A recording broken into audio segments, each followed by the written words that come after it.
For years, I taught world history, and we taught AP world history. And one of the conversations we'd have is why it was people from the Eastern Hemisphere who sailed to the West and made initial contact and not vice versa. Yeah. And it was part of it was like deconstructing the myth that this just had to happen or that one group of people was better than the other. Yeah. And one thing that we talked about was that North and South America is very much longitude, it's like up down, like you go through every single latitude, but on the east you have it's all kind of in one one band. So like for instance, rice can grow in Spain and North Africa and Turkey and Pakistan and That's India really interesting. and China so they were and able Indonesia. to like kind of hive mind it Correct. together. Meanwhile, potatoes can only grow in the Andes Mountains, and they could grow in North America, but between them is a rainforest, and that doesn't make any sense as to why you would transplant like potatoes. And there's also a lack of pack animals, so you to travel the distance requires you to like literally hoof it, and because you don't have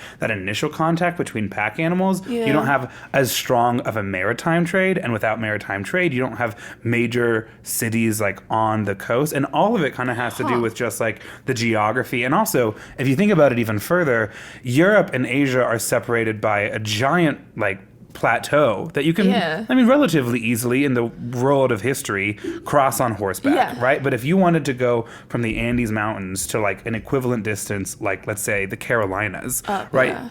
That journey to travel there would take you through so many different biomes and so many different like uncrossable territories that like it was just by nature almost structurally impossible to have the kind of intercontinental connection that just because it was then laid sideways in the Eastern Hemisphere you could do. And so maybe we are just kind of in a North-South America structural system would that be the same that we're not reason able to see. that like Africa also didn't like develop as quickly as Europe? What's actually so crazy about this is you have to be I'm literally so fascinated right now. You have to be really specific by what you mean by that, because North Africa at many times is more really advanced wide. than Europe. Like North Africa, we're talking about like Morocco, Tunisia, Libya, true, Egypt.